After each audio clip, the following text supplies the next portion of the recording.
Honourable members, the next item on the order paper is a subject for discussion. In the name of the Honourable J.S. Malema on the nationalisation of banks without compensation. The Honourable Malema.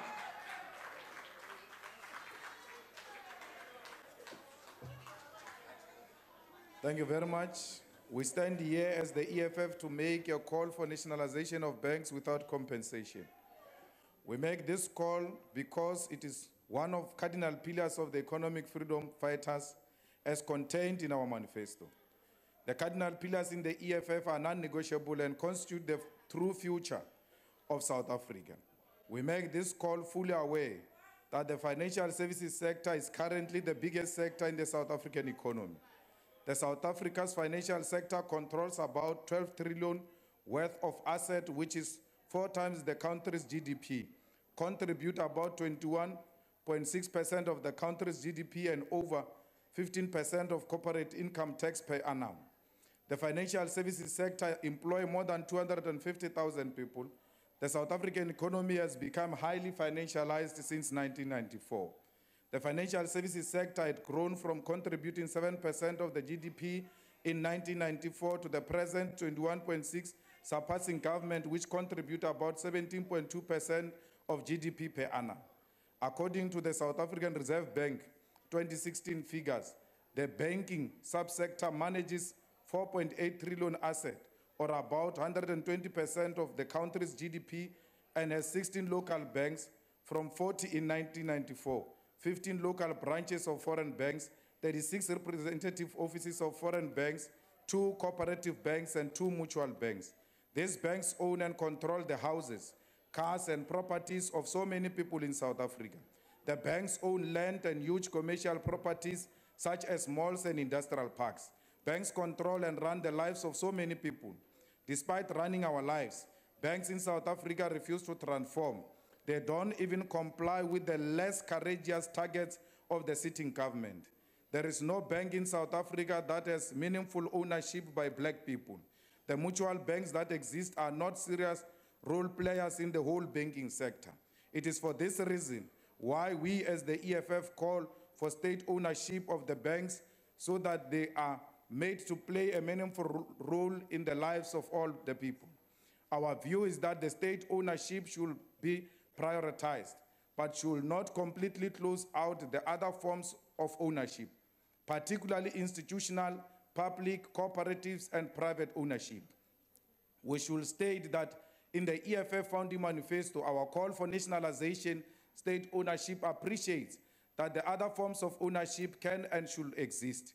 The manner in which the nationalization of banks should happen must be through passing of legislation by Parliament, which will be called Banks Ownership Act.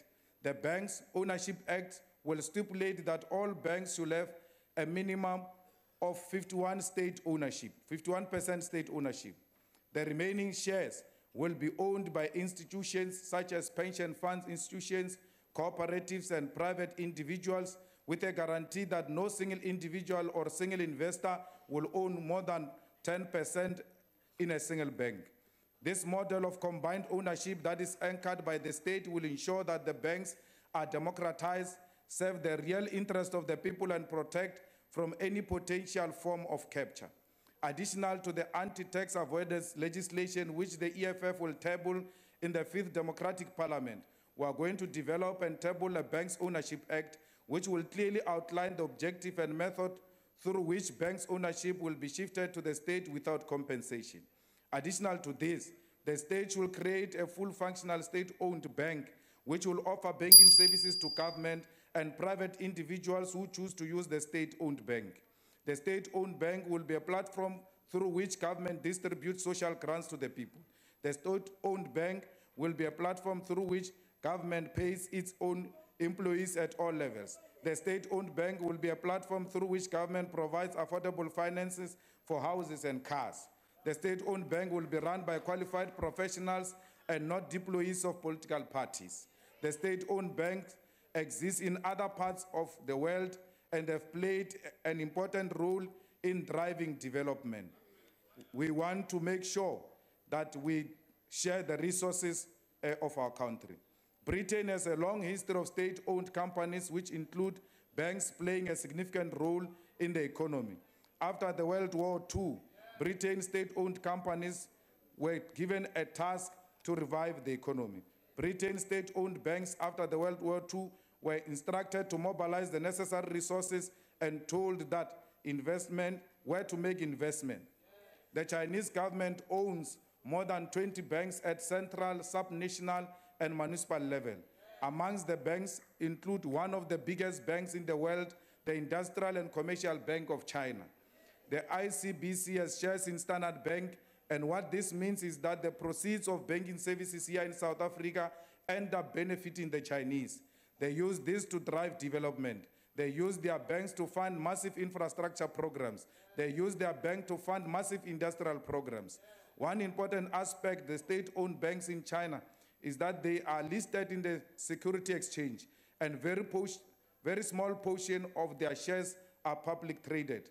This is one aspect which South Africa should look into, the aspect of listing state-owned companies at the security exchanges. The state should have shares at the JSE, the company, and the list all state-owned companies. The listing of state-owned companies might add to their stabilization and prevent them from capture in the same way Eskom, Transnet, SAA, Dinel were captured. The success of Telkom is a reason enough on why listing should be considered as an option for state-owned companies. Telkom contributed more than 3 billion to the National Revenue Fund over the past financial year because it is governed properly. Listing of companies is not in the same as privatization. It can be and should be a mechanism of increasing the efficiency and profitability of the state-owned companies. The South African state should maximize and perfect the art of generating a non-tax revenue, because the current tax structure and many instances of tax avoidance and evasion makes it impossible for the state to meet all its obligations without creating huge public debt. Many governments around the world own and control huge corporations which are listed, and South Africa should use the state-owned banks to excellently illustrate that the state has got capacity. Engine is owned by Malaysian government. It does business in many parts of the world.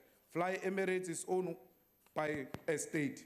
There are many other strategic assets owned by the state all over the world, and South Africa can learn from those.